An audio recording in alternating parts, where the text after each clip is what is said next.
Movie की start में हम एक कपल को देखते हैं जो कि वेस्ट वर्जीनिया के जंगलों में बाइक राइडिंग कर रहे होते हैं। थ्री फिंगर इन्हें छुप कर देख रहा होता है और फिर इनका पीछा करने लगता है। वो सही मौका देखकर एक तीर से उस लड़के पर अटैक करता है, जिसकी वजह से वो लड़का अपनी बाइक से नीचे गिर जाता है। वो लड़की परेशान होकर उस लड़के के पास जाती है और उसी वक्त थ्री फिंगर एक और तीर चलाता है जो उस लड़के के मुंह के आर पार हो जाता है। वो लड़की बहुत परेशान हो जाती है और परेशानी के आलम में वो वहाँ से भागने लगती है। अपनी बाइक चलाते चलाते उसे पता नहीं चलता और वो एक नुकीली वायर में फंस कर गिर जाती है। ये नुकीली वायर वन आई और शॉट उसने पकड़ी हुई थी। वो दोनों इसे दर्दनाक तरीके से ऊपर उठाते हैं और थ्री फिंगर यहाँ पर आकर इस लड़की का सर धड़ से अलग कर देता है। इसके बाद हम देखते हैं डैनी और टोनी को। इसके अलावा इनके साथ इनके कुछ फ्रेंड्स भी होते हैं। ये दोनों और इनके फ्रेंड्स घूमने फिरने के लिए एक होटल में जा रहे होते हैं। बेसिकली कुछ दिन पहले ही डैनी को एक लेटर मिला होता है और उस लेटर में लिखा होता है कि तुम उस होटल के मालिक हो, तुम इधर आओ, हमें खुशी होगी तुमसे मिलकर। ये सब देखकर डैनी बहुत खुश होता है और वो इसी खुशी के आलम में अपने दोस्तों के साथ उसी होटल में जा रहा होता है। और अब डैनी और उसके दोस्त इस होटल में पहुंच जाते हैं। यहाँ पे होटल के केयर टेकर्स इनको वेलकम करते हैं, लेकिन ये दोनों केयर टेकर्स इन सबको देख के ज्यादा खुश नहीं होते क्योंकि इन्होंने सोचा होता है कि डैनी सिर्फ अकेला आएगा, जबकि उसके साथ उसके कई दोस्त आए होते हैं। हम यहाँ पे एक बूढ़ी औरत को भी देखते हैं जो कि उस होटल से चेक आउट कर रही होती है, यानी कि उस होटल से जा ही रही होती है। एक उड़ती हुई कुल्हाड़ी आती है और उसके अंदर घुस जाती है और उसी वक्त उस होटल का केयर टेकर जैक्सन वहाँ पे आता है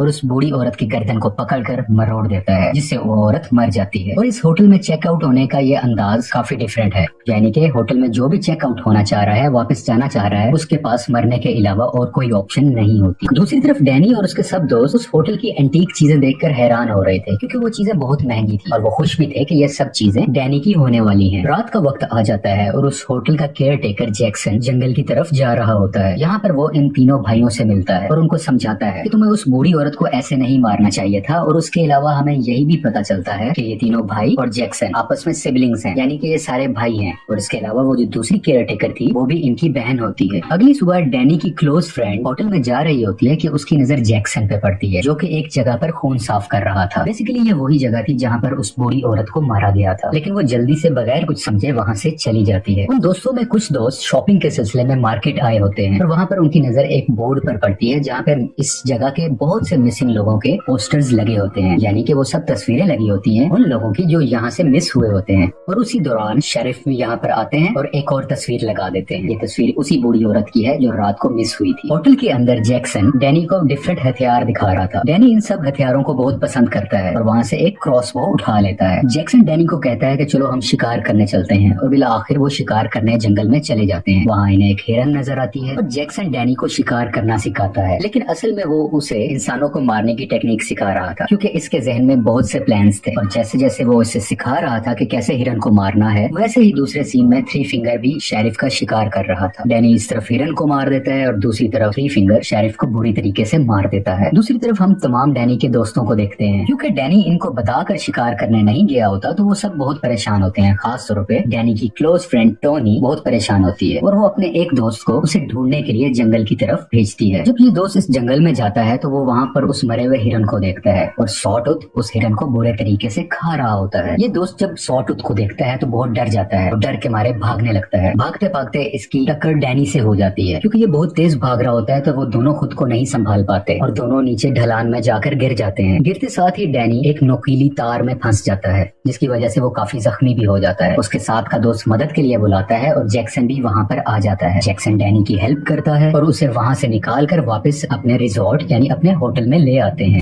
इस होटल की सेकंड केयर टेकर जो कि लड़की है वो डैनी का खून साफ करती है, वो उसका ख्याल करती है, उसको मेडिसिन लगाती है। और उसी दौरान डैनी की क्लोज फ्रेंड टोनी भी उस रूम में आ जाती है और वो केयर टेकर सैली वहाँ से चली जाती है। अगली सुबह डैनी वॉशरूम में होता है और वो अपनी सारी दवाइयाँ फ्लश कर देता है। बेसिकली डैनी हाइपरटेंशन का मरीज था, यानी कि उसे बिला वजह टेंशन हुआ करती थी और वो इसी मकसद के लिए दवाइयाँ लिया करता था। लेकिन पिछले दिन ही उसने हिरन का शिकार किया था और आज उसने अपनी सारी दवाइयाँ फेंक दी, यानी कि उसको किसी की जान लेने में बहुत मजा आया। ये एक्सपीरियंस आज से पहले उसने कभी फेस नहीं किया था और अब शायद इसे दवाइयों की जरूरत नहीं होने वाली। खाने के वक्त वो अपने दोस्तों को बताता है कि अब मुझे ये रिजॉर्ट, ये होटल पसंद आने लगा है और मैं अब यहीं रुकूंगा और इस होटल को मैं चलाऊंगा, इसकी केयर टेक करूंगा। लेकिन बाकी सब लोग यहाँ नहीं रुकना चाहते थे और वो वापस जाना चाहते हैं। डैनी के दोस्तों में दो दोस्त ऐसे थे जो बहुत लालची थे। अब इन्हें पता था इस होटल में बहुत से एंटीक्स हैं, बहुत सी महंगी चीजें, तो उन चीजों को चुराने लग जाते हैं। इसी तरह और चीजों की तलाश में वो इधर उधर फिरते रहते हैं और बिल आखिर वो एक सीक्रेट जगह पर जाते हैं जो कि एक बेसमेंट की तरफ खुलता है। मुख्तलिफ कीमती चीजों की तलाश में ये बेसमेंट में चले जाते हैं जहाँ एक बहुत बड़ा एंशिएंट स्पा बना होता है। ये दोनों अभी इधर ही होते हैं कि उस होटल की दूसरी केयरटेकर जो कि लड़की है यानी कि सैली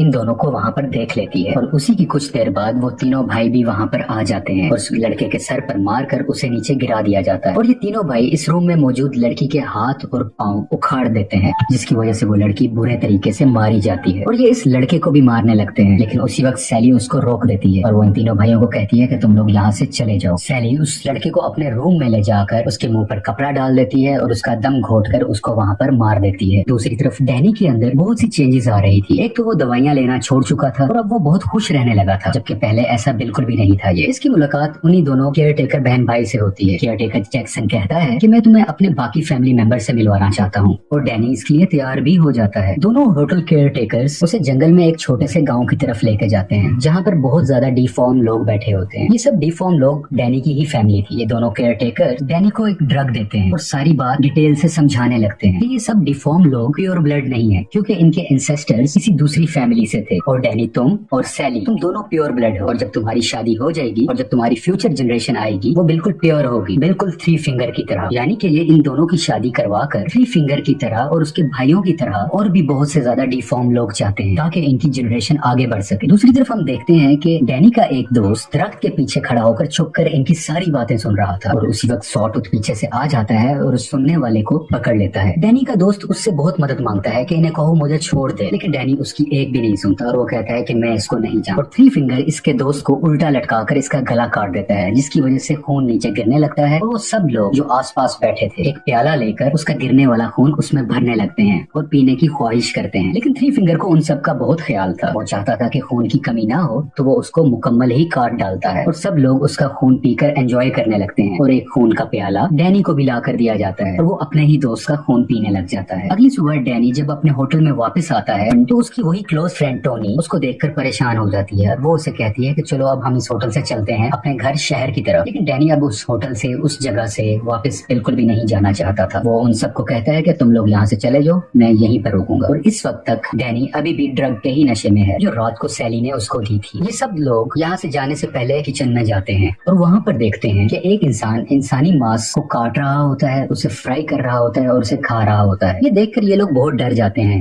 लेकिन वहाँ से निकलने से पहले इनकी नजर फ्रीजर में पड़ती है जहाँ पर इन्हीं के एक दोस्त का कटा हुआ सर होता है, जिसे देखकर ये सब लोग वहाँ से जल्दी से भागने लगते हैं। ये अभी भाग ही रहे होते हैं कि वो तीनों भाई इनके पीछे पड़ जाते हैं। इन तीनों भाइयों से बचकर कुछ दोस्त तो वहाँ से भाग जाते हैं लेकिन एक दोस्त वहाँ से पकड़ा जाता है। वो उसके मुंह पर एक पाइप सा लगा देते हैं और उसके अंदर पानी भरने लगते हैं। इतना पानी भरा जाता है कि पानी के प्रेशर से उसका पेट ही फट जाता है। अब हम दूसरे दोस्त को देखते हैं जो कि पहले तो थ्री फिंगर उसके भाइयों से बचकर भाग चुका था, लेकिन भागते हुए वो एक बियर ट्रैक में उसका पाँव फंस जाता है और वो वहीं पर गिर जाता है। वो अब कहीं नहीं भाग सकता क्योंकि वो फंस चुका होता है और वो तीनों भाई उसको भी पकड़ लेते हैं और उसके सर पर मारकर उसे भी हमेशा के लिए खत्म कर देते हैं। डैनी की क्लोज फ्रेंड टोनी जो कि डैनी को ढूंढ रही होती है वो वहाँ से एक गन उठाकर डैनी को ढूंढने लगती है। वो उसी बेसमेंट के स्पा में पहुंच जाती है जहाँ पर उसे सैली नजर आती है और यहाँ पर इन दोनों की आपस में काफी लड़ाई होती है। बिल आखिर टोनी उस केयरटेकर का मुंह पानी में डाल देती है और अपनी गन उठाकर उसको शूट कर देती है और उसी वक्त डैनी भी वहाँ पर आ जाता है और अपनी फ्रेंड से सबसे पहले गन छीन लेता है और गोली लगी हुई केयरटेकर यानी कि सैली को जाकर चेक करता है कि उसको क्या हुआ, वो जिंदा है या मर गई। और डैनी अपनी क्लोज फ्रेंड टोनी को कहता है कि यहाँ से तुम भाग जाओ। जब टोनी वहाँ से भाग रही होती है तो उसी होटल का दूसरा केयरटेकर जो कि जैक्सन है वो उसका पीछा करने लगता है और इन दोनों में आपस में लड़ाई होती है और बिल आखिर टोनी एक चाबी की मदद से उसकी आंखें फोड़ देती है और इतना जालिम तरीके से मारती है कि जैक्सन भी वहाँ पे मारा जाता है। इससे पहले कि टोनी वहाँ से भागती अपनी जान बचाती, डैनी वहाँ पर आ जाता है